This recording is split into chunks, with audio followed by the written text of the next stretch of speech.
यथा अस्वलायनो भगवन्तं परमेष्टिनम् उवाच उपसमेत्य उवाच अधि हि भगवनं ब्रह्म विद्यां वरिष्ठां सदः सद्भिः सेव्यमानां निगूढाम् यथा चिरात् सर्व पापं विपूय परात् परम पुरुषं याति विद्वान।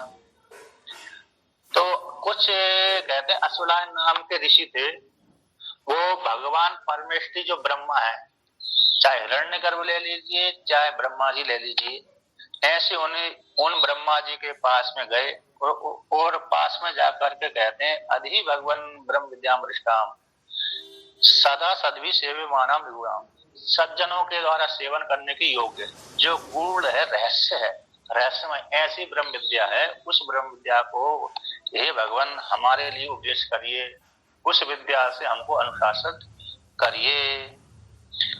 तो इस प्रकार से उन आचार्यों ने, ऋषियों ने, अस्वलायन नाम के जो ऋषि हुए हैं उन्होंने अथवा एक अस्वलायन मात्र कह लीजिए अथवा बहुत से ऋषि उनके साथ गए थे, ऐसे परमेष्टि परमात्मा रूप ब्रह्मा जी के पास में, हिरण्यगर्भ के पास में अथवा विराट के पास में हो गए और जाकर कहा कि हमको ब्रह्म विद्या का उपदेश करिए, जो गूढ़ रहस्य विद्या है, जो सभी के सामने उजागर नहीं की जाती, ऐसे निगूढ़ है और सदा हमेशा हमेशा ये सत्पुरुषों के द्वारा ही सेवनीय है, सामान्य व्यक्ति के द्वारा तो ये सेवनीय नहीं है।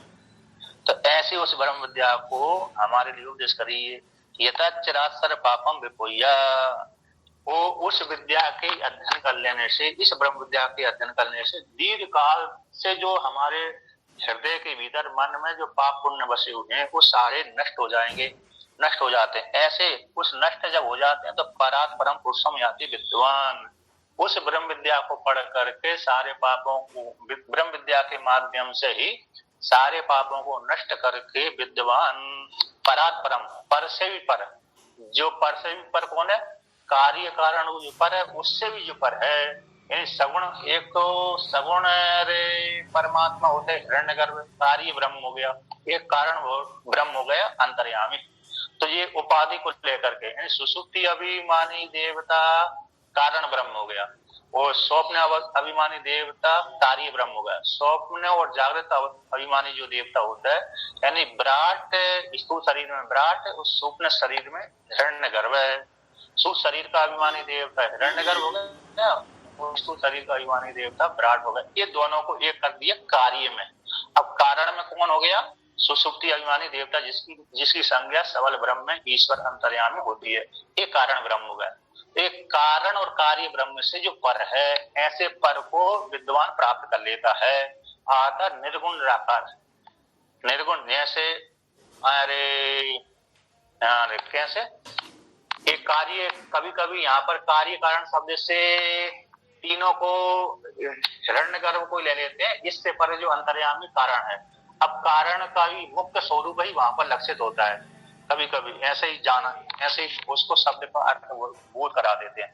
जब कभी कभी नीति नीति के द्वारा बोध कराते हैं तब तो कार्य कारण दोनों को ही खंडन कर देते हैं। तो कार्य और कारण से भी परे, यहाँ पर परात् परम बोला है तो पर से भी पर, परात् है पर यानी कारण ब्रह्म, उस जो कारण ब्रह्म से भी जो पर है वो तुरीय वाला है। ऐसे तुरीय परमात्मा को विद्वान प्राप्त कर लेता है। किसके माध्यम से कर लेता है कि ब्रह्म विद्या के द्वारा। और ब्रह्म विद्या कौन है, हम ब्रह्मास्मि, वो ब्रह्म मैं ही हूँ। इस प्रकार से जब ऐसा प्रश्न कर दिया अस्वलायन ने भगवान ब्रह्मा जी से, तो उनके लिए यहाँ पर कहते हैं तस्मै सहोवाच पितामहश्च श्रद्धा भक्ति ध्यान योगात् अवेहि। तो ये मंत्र है। तो कहता है तस्मै, उनके लिए, किनके लिए, कहे अस्वलायन के लिए, पितामह ने। तो पितामह कौन हो गए, ब्रह्मा जी। इन पितामह ब्रह्मा जी ने उस अस्वलायन ऋषि के लिए उपदेश किया। क्या किया, श्रद्धा भक्ति ध्यान योगात् अवेहि। श्रद्धा आस्तिक बुद्धि, यदि जीव में किसी भी स्त्री पुरुष में किसी भगवान के प्रति श्रद्धा नहीं है तो फिर ज्ञान की प्राप्ति नहीं होती। फिर भक्ति, भक्ति यानी भजन, उसी का जो भजन, जिसके प्रति श्रद्धा है उसकी सेवा भाव, उसके प्रति अगाध निष्ठा, तो अगाध निष्ठा हो जाएगी। फिर श्रद्धा हो गई, भक्ति हो गई, ध्यान हो गई और योग हो गया। उसमें जुड़ जाना, जीवात्मा परमात्मा के साथ एकीभूत हो जाना, जीव और परमात्मा का एक कर लेना योग। इस योग से इतने साधनों से, श्रद्धा एक साधन, भक्ति दूसरा साधन, ध्यान तीसरा साधन, योग चौथा साधन, इन साधनों के द्वारा वह साधक प्राप्त कर लेता है। अतः ये जो भी आस्तिक बुद्धि होती है, जिसको मोक्ष की इच्छा होती है, उसके जीवन में, उसके अंतःकरण में श्रद्धा भी बैठी रहती है, भक्ति भी बैठी रहती है, ध्यान भी बैठा रहता है, योग भी जुड़ने जीवात्मा परमात्मा के साथ एक के भी इच्छा बनी रहती है कि मैं योग हो जाऊं, आत्म में उस परमात्मा के साथ एकीभूत हो जाऊं। तो इन साधनों के माध्यम से वे साधक प्राप्त कर लेता है। अब स्वतंत्र यहाँ पर श्रुति खंडन करती है। क्या कहती है? न कर्मणा न प्रजया धनेना त्यागे नैके अमृतत्व मानसो परेण नाकम हितम गुहायाम विभ्राजते यदयतयो विसंति। है जो परमात्मा है, निर्गुण निराकार परमात्मा है, न कर्मणा, कर्म के द्वारा वह प्राप्त नहीं होता, न प्रजया, पुत्र प्रजा आदि जो पुत्र है उसके उत्पन्न करने से प्राप्त नहीं होता, न धन, धन के द्वारा प्राप्त हो जाएगा परमात्मा, के धन के द्वारा ही प्राप्त नहीं होगा। फिर किसके द्वारा प्राप्त होगा? श्रुति यहाँ पर कहती है जब कर्म के द्वारा परमात्मा प्राप्त नहीं हो सकता, पुत्र आदि उत्पन्न करने से परमात्मा प्राप्त नहीं होता, धन के द्वारा परमात्मा प्राप्त नहीं होता, फिर किसके द्वारा होता है? कहते त्यागन एक अमृतत्व मासु, मात्र एक त्याग के द्वारा। तो त्याग के द्वारा सबका त्याग कर दिया, सबके द्वारा सबका त्याग कैसे कर दिया? कि नीति नीति के माध्यम से, निषेध शेषो जयता अशेषा, इसके माध्यम से, अर्थात संन्यास के माध्यम से। जब जीवात्मा संन्यास ले लेता है, सबका किसी भी कहीं पर भी उसका अहंकार नहीं रहता है, न स्त्री में, न पुरुष में, न पत्नी में, न पुत्र में, न भाई बंधु में, न माता में, न पिता में, धन में, न संपत्ति में, न जगत में, न अपने शरीर में। अपने शरीर में भी आसक्ति उसकी नहीं रहती। मैं सुंदर हूँ, गोरा हूँ, काला हूँ, पीला हूँ, अथवा मेरी चेहरा अच्छा नहीं है इत्यादि किसी प्रकार से भावना उस नहीं उत्पन्न होती, सबका त्याग कर देता है। तो ऐसे त्याग रूप संन्यास के द्वारा, चाहे लिंग, पहले संन्यास रूप लिंग भी ले सकता, उसके माध्यम से त्याग करना पड़ती है, या फिर ज्ञान के माध्यम से त्याग, या किसी भी जगह पर उसका अहंकार नहीं रहता, आसक्ति नहीं रहती। ऐसे संन्यास के द्वारा ही उस अमृतत्व की प्राप्ति होती है। अमृतत्व आंशु प्राप्त कर लेता है, निर्गुण निराकार परमात्मा को प्राप्त कर लेता है संन्यास के माध्यम से, अर्थात त्याग के माध्यम से। तो कहते हैं परेणनाकम नीतम गुहायाम विभ्रहाजतो यदयतयो विसंति। जो सबसे नाक यानी कम एन सुकम, कम यानी सुकम, ना सुकम इति अकम, और अकम जो नहीं है उसको बोलते हैं सुकम। नाक शब्द को स्वर्गलोक भी बोलते हैं, नाक शब्द को परमात्मा भी बोलते हैं। कि जो परमात्मा स्वर्गलोक से भी, स्वर्गलोक में जैसे सुख का वर्णन करते हैं उससे भी श्रेष्ठ है ऐसा परमात्मा का आनंद स्वरूप परमात्मा। ऐसा जो आनंद स्वरूप परमात्मा कहाँ रहता है? निहितम यानी छुपा हुआ है। कहाँ पर है? गुहायाम, बुद्धि रूप गुहा में वह विराजमान रहता है। जो निर्गुण निराकार परमात्मा है हमारी बुद्धि रूप गुहा में विराजमान रहता है, विभ्राजितो अवस्थित रहता है। यह रहता है विसंति, कहते सन्यासी जिन्होंने सबका त्याग कर दिया, ऐसे ज्ञानशील सन्यासी हैं, किसी में भी आसक्ति नहीं, उनकी भाई बंधु पुत्र संपत्ति आदि की कहीं पर भी आसक्ति नहीं है। ऐसे जो सन्यासी हैं, ऐसे यत्न करने वाले, यतया बोलते हैं यत्न करने वाले, चाहे वो ऋषि भी हो सकता, भारत जीवन वाला भी हो सकता है, चाहे वृक्ष जीवन वाला भी हो सकता है, चाहे स्त्री भी हो सकती है, चाहे पुरुष भी हो सकता है। ऐसे जो सन्यासी हैं वह कहते हैं, ऐसे सन्यासी उसको जान लेते हैं, जान पाते हैं, अर्थात जिसने त्याग कर लिया। जैसे जनक राजा ने, जनक राजा भारत जीवन में रहते हुए भी, राज करते हुए वो सन्यासी थे, क्योंकि उनकी किसी भी वस्तु में आसक्ति नहीं थी। इसलिए आसक्ति होती तो उनको भी ज्ञान नहीं होता, किंतु उनके शरीर, उनके मन में कोई भी आसक्ति नहीं बैठी थी। राज्य के प्रति कुछ भी लोभ नहीं था, चाहे राज नष्ट हो जाए चाहे बना रहे। मिथिलायाम प्रदीप्तायाम नामे दह्यति किंचना, मिथिला के जल जाने पर भी मेरा कुछ भी बाल का बांका होने वाला नहीं है, बिगड़ने वाला नहीं है। तो इस प्रकार से वहां पर उन्होंने कहा। तो आगे और वर्णन करते हैं कि धन के द्वारा त्याग के माध्यम से वो कैसे प्राप्त होता है, वहां की किसी भी दूसरे प्रकार से प्राप्त नहीं होता।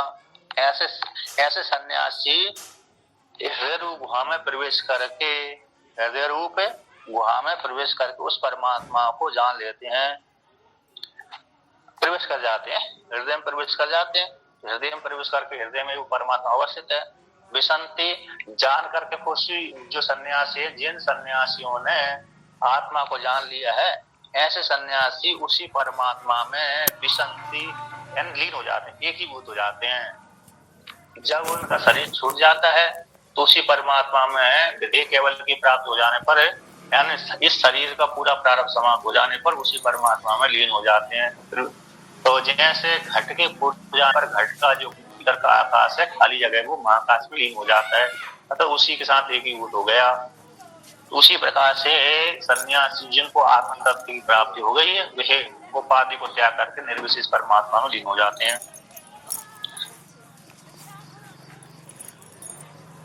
अब यहाँ पर और भी हैं कि किस प्रकार से व्यक्ति सभी का त्याग करके एक आत्म तत्व के लिए प्रयत्न करे और किस प्रकार से उस आत्म तत्व की प्राप्ति होती है, उसके लिए वर्णन करते हैं।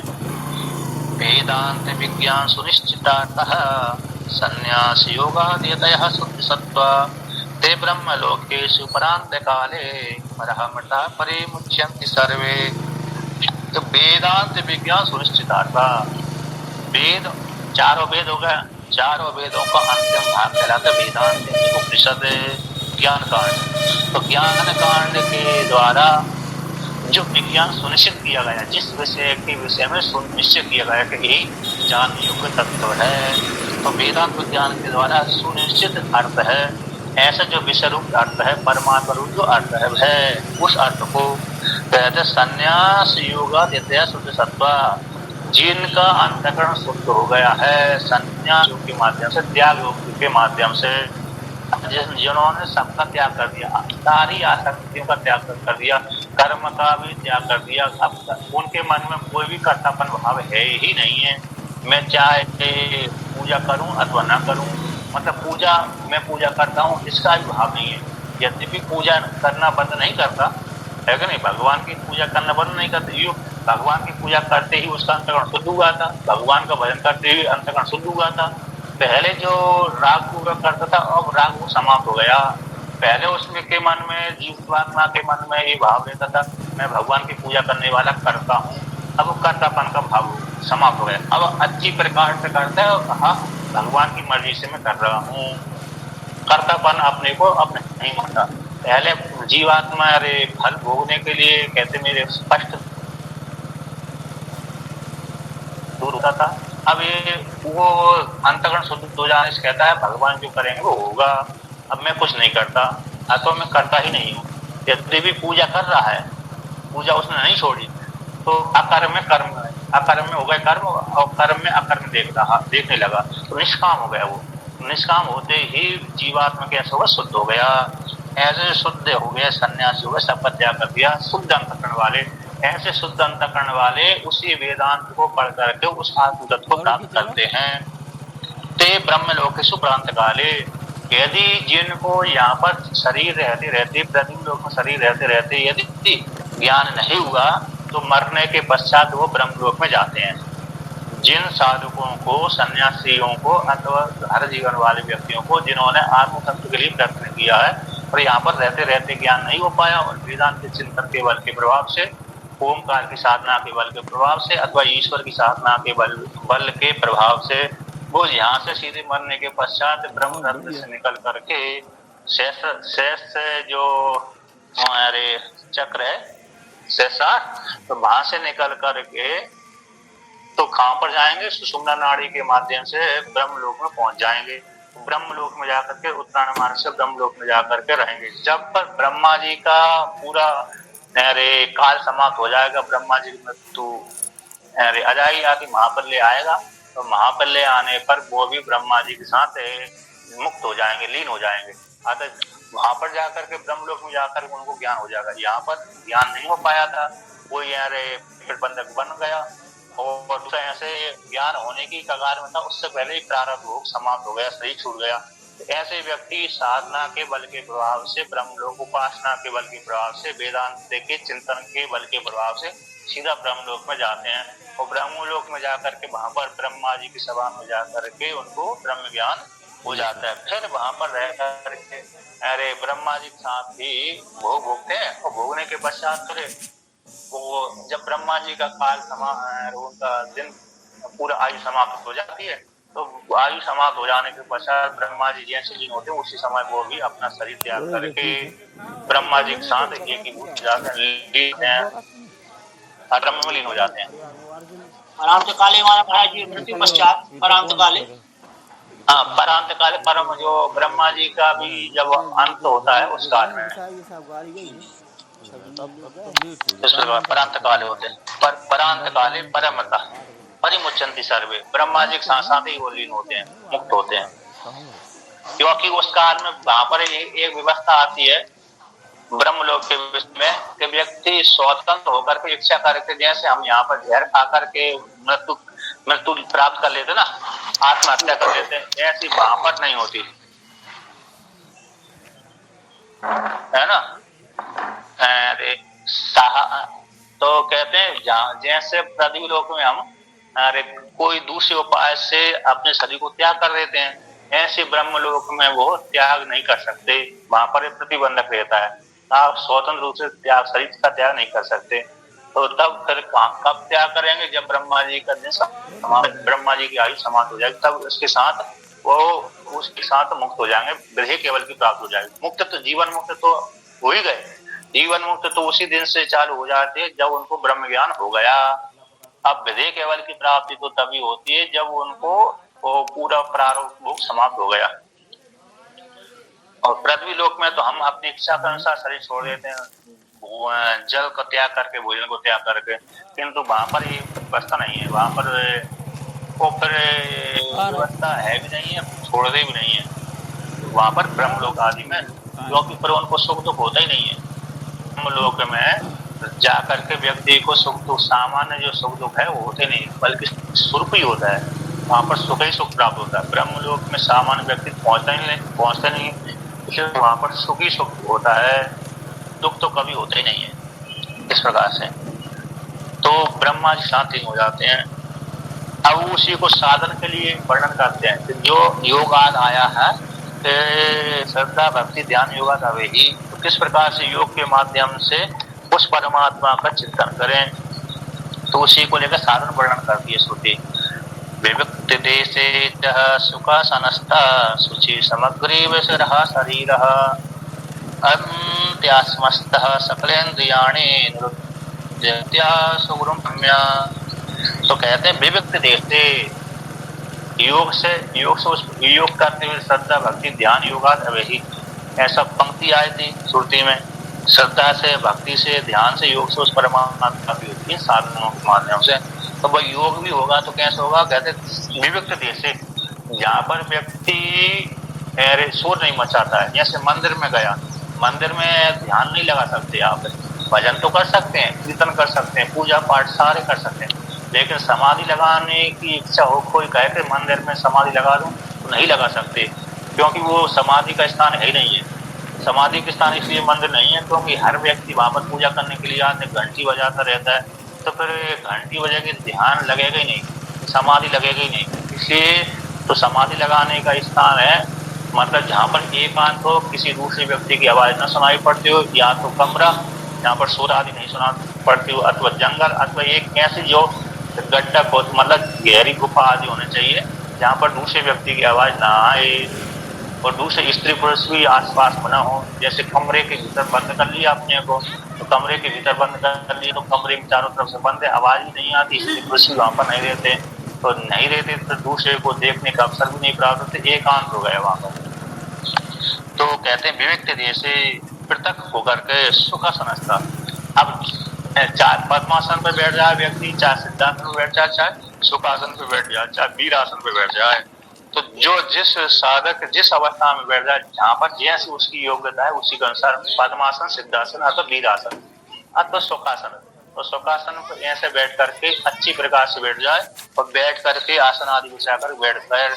अब किस प्रकार से बैठे, कहते हैं समहा ग्रीवा सिरा शरीरा, एकदम रीढ़ की हड्डी सीधी कर ले, जैसे जैसे अरे दंड होता है, दंड लाठी, जिस लाठी को पकड़ कर के वृद्ध व्यक्ति चलता है तो जैसे वो वृद्ध व्यक्ति जिस लाठी को पकड़ कर चलता है वो लाठी सीधी होती है, दंड सीधा होता है, उसी प्रकार से व्यक्ति अपनी रीढ़ की हड्डी को सीधा करके बैठे, है ना। समग्रीवा, समग्रीव शीतल ग्रीवा और शरीर एक जैसे लट्टे के समान, दंड के समान कर ले, एकदम सीधा कर ले, झुक कर करना बैठे। झुक करके बैठेगा तो यानी समाधि आदि नहीं लग पाती, क्योंकि फिर नींद भी आ जाती है। झुक करके बैठने वाले को नींद जल्दी आती है। जो व्यक्ति सीधी रीढ़ की हड्डी को सीधी करके बैठता है उसको नींद भी नहीं आती, लेकिन जो व्यक्ति झुक करके बैठता है तो जल्दी उसको नींद आ जाती है, फिर समाधि नहीं लग पाती। समाधि के साथ नींद में चला जाता है, तो नींद में चला जाता तो मालूम नहीं पड़ता कि भजन कर रहा है कि सो रहा है, उसको समझ नहीं आती। ज्यादातर सो ही जाते हैं।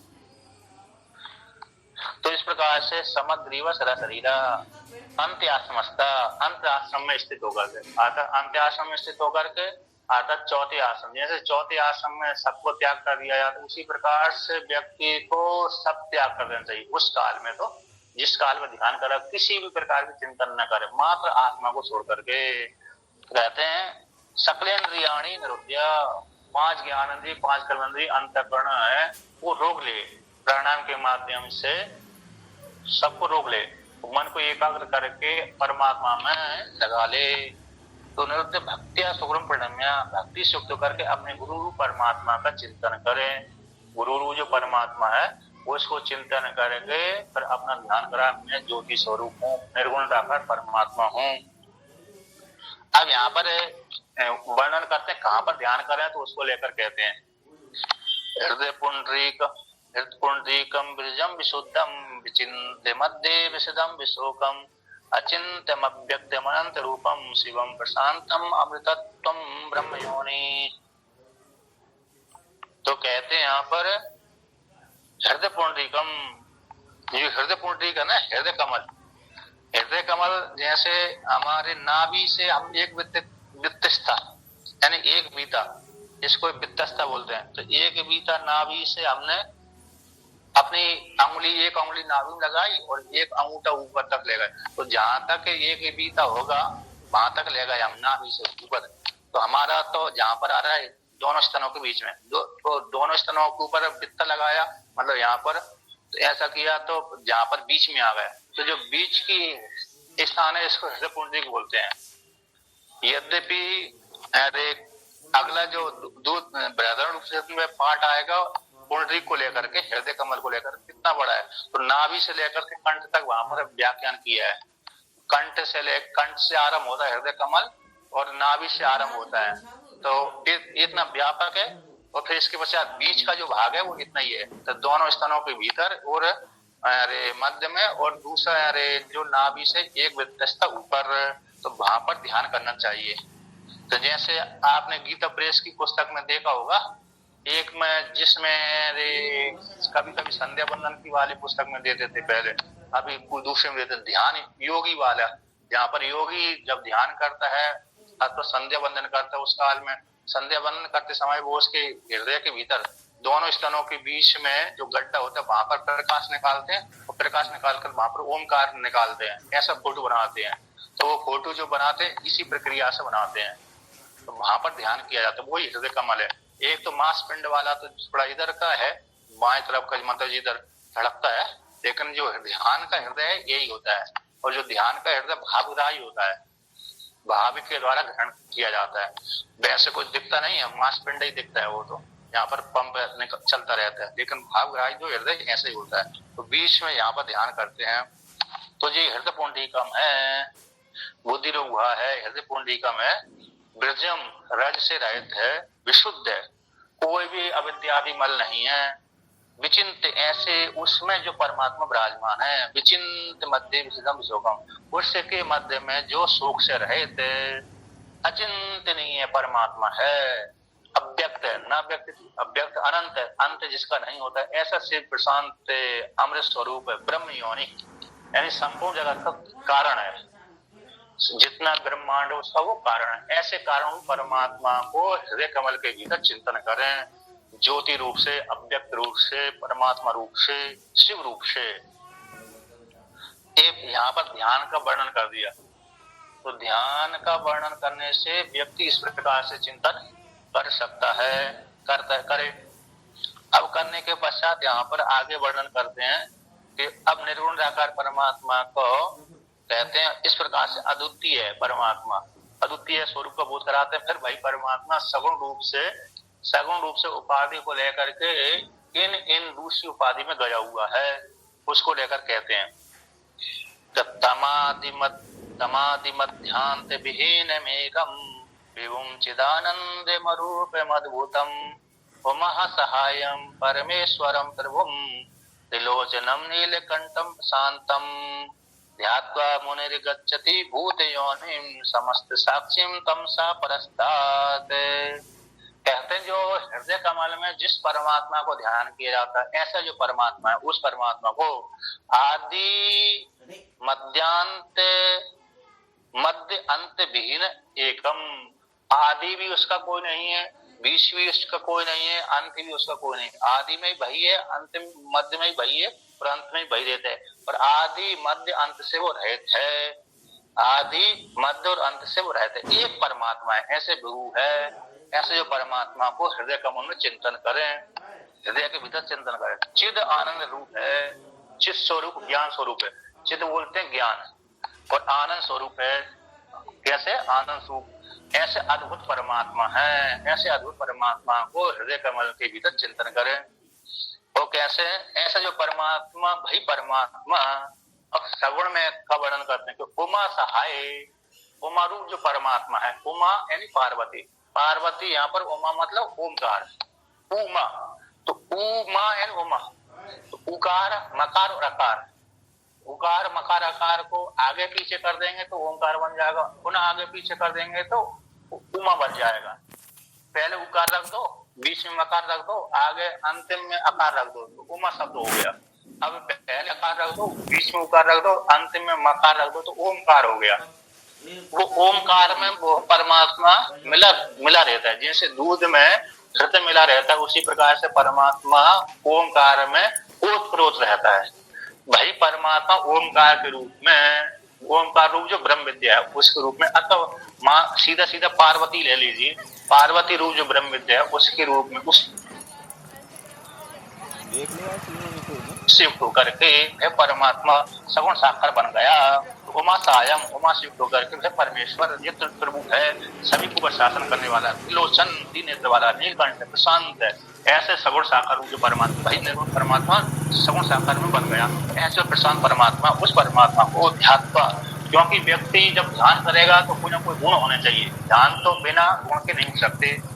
चिंतन आप कर सकते हैं, चिंतन निर्गुण का कर सकते, किंतु ध्यान तो कोई ना कोई को सारा, मन को कोई ना कोई सारा चाहिए। तो ध्यान जब लगाएंगे तो वहां पर उस काल में परमात्मा सगुण ही कहलाएगा। ध्यान तो कैसा होता है? सगुण का ही होता है। निर्गुण का तो चिंतन मात्र होता है, लक्षित मात्र होता है। चिंतन से फिर लक्षित कर दिया जाता है कि परमात्मा इसका ये है, ऐसा जो है इससे वो परमात्मा है, वो मैं हूँ। इस प्रकार से चिंतन करना पड़ती है। जैसे गंगा के भीतर घर, गंगा के भीतर सीधा घर नहीं हो सकता, तो उसको लक्षणा के माध्यम से जान लिया जाता है गंगा किनारे सा घर है। तो सीधा सीधा अरे गंगा किनारे में शक्ति वृत्ति न जाकर गंगा के भीतर शक्ति वृत्ति जा रही है, उससे वो लक्षित हो गया। गंगा के भीतर के घर से वो लक्षित हो गया कि हाँ इसका घर गंगा के किनारे है। तो गंगा के भीतर मानने पर तो बाढ़ में वो रह ही जाएगा, मर ही जाएगा, टूट जाएगा और हो भी नहीं सकता। तो इसलिए वो लक्षित हो जाता है। तो उसी प्रकार से चिंतन तो निर्गुण का कर लिया जाता है, वो भी लक्षित होकर के, किंतु ध्यान तो सगुण का ही होता है। तो सगुण का होता है तो वो नीलकंठ रूप में आ जाएगा, पार्वती सुक्त हो जाएगा, ऐसे ब्रह्म विद्या सुक्त हो गए। ऐसे परमात्मा को ध्यान करके मुनि कहते हैं, मुनि गच्छति भूत योनि, जो सिद्ध वस्तु है ऐसी भूत कारण, योनि यानी कारण, भूत यानी संपूर्ण जगत का कारण है, ऐसे परमात्मा को प्राप्त हो जाते। समस्त साक्षी, जो संपूर्ण जगत का साक्षी परमात्मा है, उसके साथ एक ही भूत साधक है। तमसा परस्तात्, जो अविद्या रूप जो तम है उससे परे है, अविद्या माया सबसे परे है, ऐसे निर्गुण निराकार परमात्मा है, उसको प्राप्त कर लेते हैं। कौन? साधक, सन्यासी, मुनि यानी मननशील, जो मुनि जो मनन करते हैं उसको मुनि कहते हैं। ऐसे मनन करने वाला मुनि उस परमात्मा को प्राप्त कर लेता है, ध्यान करके, मनन करके, निध्यासन करके। अब वही परमात्मा सगुण साकार में किस किस रूप में गया हुआ है उसको लेकर के यहाँ पर वर्णन करते थे। ये परमात्मा इस रूप में गया हुआ है। जैसे गीता में भगवान ने कहा कि मैं इस रूप में गया हुआ हूँ। अर्जुन ने जैसे प्रश्न किया कि आप किस किस रूप में पूजित होते हैं, तो भगवान ने कह दिया मैं इस रूप में पूजित होता हूँ। उसी को यहाँ पर वर्णन करते हैं। स ब्रह्म स शिव सेन्द्र सुअक्षरा परम स्वराट स एव विष्णु स प्राण स कालोग्नि सह चंद्रमा। कहते हैं स ब्रह्मा, वही परमात्मा रूप से ब्रह्म है, स वही शिव है, वही इंद्र बना हुआ है, वही अक्षर है, वही परम है, श्रेष्ठ अक्षर है तो परम परमात्मा है, वही स्वराट है, विराट भी वही है। और साय विष्णु, वही परमात्मा विष्णु है। सा प्राण, वही हिरण्यगर्भ प्राण है। सा कालोग्नि, वही यमराज भी काल है और अग्नि भी वही है। सा चंद्रमा, वही चंद्रमा है। सूर्य भी वही है, चंद्रमा भी वही है और अग्नि वही है। काल यानी सूर्य भी होता है, वो काल यानी काल भी होता है। और सूर्य को लेकर काल की गणना होती है। जब तक सूर्य नहीं होता तब तक काल की गणना भी नहीं होती। सूर्य चंद्रमा को लेकर भी काल की गणना होती है। सूर्य चंद्रमा नहीं तो काल की गणना भी नहीं है। सुषुप्ति में काल की गणना नहीं होती, क्योंकि सुषुप्ति में सूर्य भी नहीं है, चंद्रमा भी नहीं है। और समाधि में तो बिल्कुल काल की होती ही नहीं है, क्योंकि काल की गति तभी होगी जब वो व्यक्ति सूक्ष्म शरीर में आएगा। वो सूक्ष्म शरीर में आने पर वह गुण वाला हो जाता है। तो हिरण्यगर्भ की एक उपाधि सूर्य है। हिरण्यगर्भ का एक शरीर कौन है? चक्षु इंद्रिय सूर्य है। तो सूर्य चक्षु इंद्रिय सूर्य होने से वहीं से काल की गणना होती है, अन्यथा काल की गणना नहीं होती। तो सुषुप्ति में भी नहीं होती और समाधि में तो बिल्कुल होती ही नहीं है। इस प्रकार से तो वे सूर्य चंद्रमा अग्नि एव सर्वं भूतम यच्च भव्यं सनातनम ज्ञात्वा तं मृत्यु मत्तेति नान्यः पन्था विमुक्तये। हे परमात्मा संपूर्ण भूतों में गया हुआ है, जो शिव रूप परमात्मा है, निरूपणाकार परमात्मा है। उपाधि को लेकर के अनंत जीवन आत्मा अनुप्रवेश्य नाम रूपी व्याकरवाणी इस श्रुति के अनुसार वह संपूर्ण भूतों में गया हुआ है। सा एव सर्वम यद्भूतम यच्च भव्यम सनातनम, वही भूत वर्तमान काल में भी वही सारे भूतों में है और भूतकाल में तो था ही, वही भूतकाल में था, वही वर्तमान काल में वही भविष्य में रहेगा। ऐसे सनातन परमात्मा एक है। भूतों में भी सार पहले भी वही बना था, अंत में भी वही बना हुआ है और भविष्य में वही बनेगा।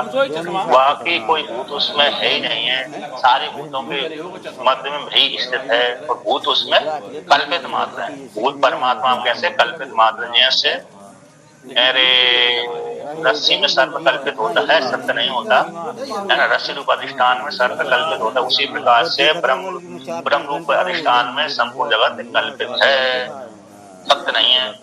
ऐसे जान करके सारे भूतों के भीतर उसी परमात्मा को जान करके सारे भूतों के मध्य में एक ही परमात्मा सत्य है, उससे भिन्न दूसरा मिथ्या है। ऐसे जान करके सनातन परमात्मा को जान करके ज्ञात्वा तम मृत्यु मत्तेति, उस परमात्मा को जान करके जो स्वाभाविक मृत्यु जन्म मरण मृत्यु अविद्या अज्ञान रूप मृत्यु उसको पार कर जाता है।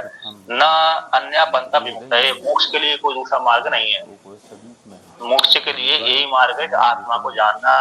आत्मा को जिसने नहीं जाना, परमात्मा को नहीं जाना, अपने आप को नहीं जाना कि मैं ब्रह्म हूँ, तो व्यक्ति को फिर मुक्ति मृत्यु से छुटकारा नहीं मिलता। मृत्यु से छुटकारा पाने के लिए यही है कि मैं ब्रह्म हूँ, इस प्रकार से चिंतन करना। इसी यही वाक्य को वहां पर है रुद्री में आता है, पुरुष सूक्त में, नान्य पंथ विद्यते है ना, नान्य पंथ विद्यते न अन्य पंथ विद्यते अरे मुक्त है। मोक्ष के लिए नान्य पंथ भूल रहा हूँ, पुरुष सूक्त का वहां पर श्लोक है। तो नान्य पंथ विमुक्त है, तो मुक्ति के लिए दूसरा कोई मार्ग नहीं है, है ना। अयनाय नाना अन्य पंथ अयनाय, ऐसा वाक्य आता है। रुद्री का पुरुष सूक्त के में शायद 16वां 17वां मंत्र है, कौन सा मंत्र है, 17वां 18 ऐसे ही है। तो नान्या पंथ अयनाय, तो मोक्ष के लिए कोई दूसरा मार्ग नहीं है, यही मार्ग है। तो कौन सा मार्ग है? परमात्मा को जानना।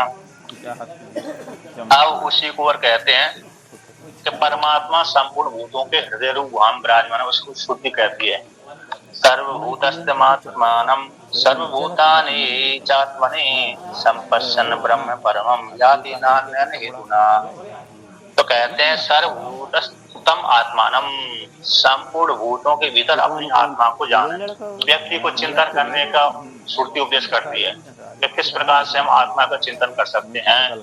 कि सर्वभूतस्थम आत्मानम, संपूर्ण भूतों के भीतर में ही आत्मा से विराजमान हूँ, इस प्रकार से करें। सर्वभूतानि आत्मा, और संपूर्ण भूत मेरी आत्मा में विराजमान है। अर्थात संपूर्ण भूतों के भीतर की जो आत्मा है, मुझ आत्मा में, मेरे शरीर के भीतर हृदय हुआ है, उसमें विराजमान है। और मैं सारे प्राणियों के हृदय के भीतर विराजमान हूँ। तो सारे प्राणियों के भीतर मैं विराजमान हूँ, सारे प्राणी मेरे हृदय के भीतर विराजमान है। तो एक ही हो गए, मेरे में उसमें कोई भेद नहीं रहा। अर्थात चेतन चेतन में कोई भेद नहीं बचा, एक ही चेतन हो गया। तो संपश्यन् ब्रह्म, इस प्रकार से अपने आप को ब्रह्म जानता हुआ मैं ही सारे भूतों के हृदय के भीतर विराजमान हूँ। और सारे भूत रूप जो चेतन परमात्मा है, जीवात्मा मेरे हृदय में विराजमान है। अब मैं इस जो जीव हूँ वो सामने वाले जीव से भिन्न नहीं रहा, और मैं जो जीव रूप परमात्मा हूँ उस परमात्मा से भिन्न नहीं रहा। अतः सभी भूतों में मैं ही विराजमान हूँ, सारे भूत मुझ में विराजमान है। तो मेरे में और अन्य भूतों में, मेरे में और परमात्मा में कोई भेद नहीं रहा। इस प्रकार से जो जानता है, चिंतन करता है, तो इस प्रकार से जानता हुआ ब्रह्म परमम याति, परम ब्रह्म को प्राप्त कर लेता है। नान्यन हेतु, ना किसी अन्य हेतु के द्वारा नहीं। इस प्रकार से चिंतन करता हुआ व्यक्ति के मैं सभी के भीतर गया हूँ, सारे प्राणी मेरे हृदय में विराजमान है, और मुझ परमात्मा से कोई दूसरा नहीं है। सारे देवी देवता भी मेरे हृदय में विराजमान है, सारे देवी देवता हृदय में मैं ही विराजमान हूँ, और सारे देवी देवता मैं ही बना हुआ हूँ, सारे देवी देवता मैं ही बना हुआ हूँ। इस प्रकार से जो चिंतन करता है, ऐसे चिंतन करने वाला साधक है, परमात्मा को प्राप्त हो जाता है। इस प्रकार से वर्णन करते हैं। और दूसरा कोई साधन नहीं है उस परमात्मा को प्राप्ति के लिए, यही साधन है। तो इस प्रकार से वर्णन करते हैं। और आगे कहते हैं, तो कहते हैं कैसे।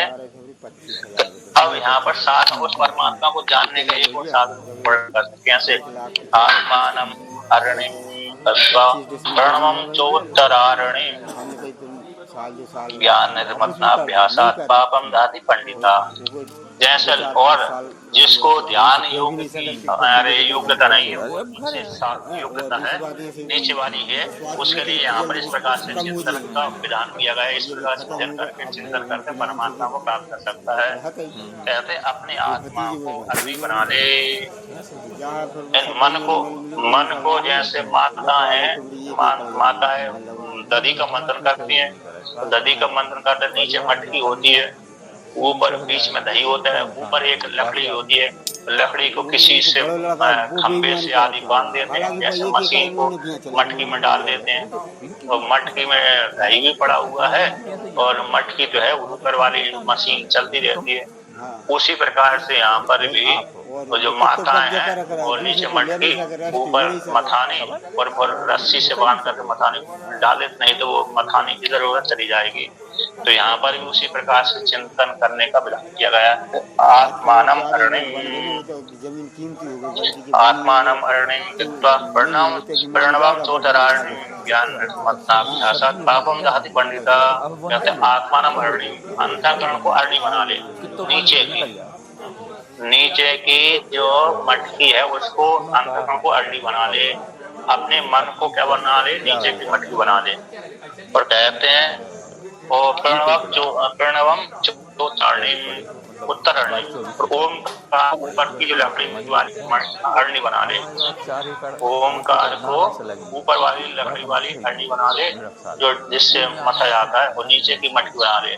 अग्नि मंथन करने में भी आती है, एक नीचे की ओखली देती है। अग्नि मंथन जब करता है ना व्यक्ति, ओखली में करके नीचे की एक अरणी होती है जिसमें ओखली बोलते हैं उसको, लकड़ी की ओखली, पर ऊपर एक लकड़ी रहती है डंडा, और बीच में जो लकड़ी, नीचे की लकड़ी ऊपर की लकड़ी, बीच में फिर लकड़ी का बुरादा डाल देते हैं, और फिर या तो गाय के गोबर का चूर्ण डाल देते हैं, या तो लकड़ी का बुरादा डालते हैं, फिर उसको घर्षण करते हैं। ऐसे घर्षण करते करते करते नीचे की लकड़ी टकराती है, ऊपर की लकड़ी से टकराती है, गर्माहट पैदा हो जाती है, तो चूर्ण अपने आप ही वहां पर जल जाता है, अग्नि कट जाती है। तो इस प्रकार से, उसी प्रकार से यहाँ पर भी नीचे की अरणी क्या हो गया, ओमकार, नीचे की अरणी हो गई हमारा अंतःकरण, है ना, और ऊपर की अरणी हो गई ओमकार। अब ओमकार ऊपर की अरणी हो गई और नीचे का अंतःकरण हमारा नीचे की अरणी हो गई। तो अब इसको मतना है, ओमकार को मन के द्वारा मतना है। तो मत किसके, मन के द्वारा मतलब तो किसका मंथन करें, दही का मंथन किया जाता है, फिर उससे घी निकलता है। तो यहाँ पर दही का मन, यहाँ पर दही कौन है, तो यहाँ पर दही है चारों वेद। तो कहते हैं ज्ञान मतनाभ्यासात है, तो चारों वेदों के द्वारा, चारों वेदों का अंतिम भाग कौन है, वेद है। चारों वेदों का अंतिम भाग है उपनिषद। उपनिषद में जो ज्ञान कांड है, उपनिषद में जो ज्ञान कांड, उस उपनिषद को जब मंथन करेंगे तो ज्ञान कांड सार ब्रह्म निकलेगा। तो ज्ञान निर्मतनाभ्यासात है, तो ज्ञान का मंथन करने से, बार बार चिंतन ये करने से कि मैं सारे उपनिषदों का सार ब्रह्म है और वो ब्रह्म हूँ, इस प्रकार से बार बार ध्यान करने से पापम दाती पंडिता, सारे पुण्य पाप को भस्म कर देगा। जितने भी उसके खराब कर्म थे वो तो भस्म हो जाते हैं, तो वो पाप कहलाते हैं। किंतु जो पुण्य वाले, पुण्य भी पाप होते हैं, क्योंकि जैसे पाप फल भुगताने के लिए उसको अगला जन्म लेने को मजबूर कर देते हैं, उसी प्रकार से जीवात्मा को पुण्य भी अगला फल भुगताने के लिए अगले जन्म को लेने के लिए मजबूर कर देते हैं। इसलिए वो दोनों ही अगले जन्म के हेतु होते हैं। कौन, पाप, पुण्य भी अगले जन्म के हेतु होते हैं और पाप भी अगले जन्म के हेतु होते हैं। इसी हेतु से साधकों के लिए, मतलब ब्रह्म ज्ञानी के लिए वो दोनों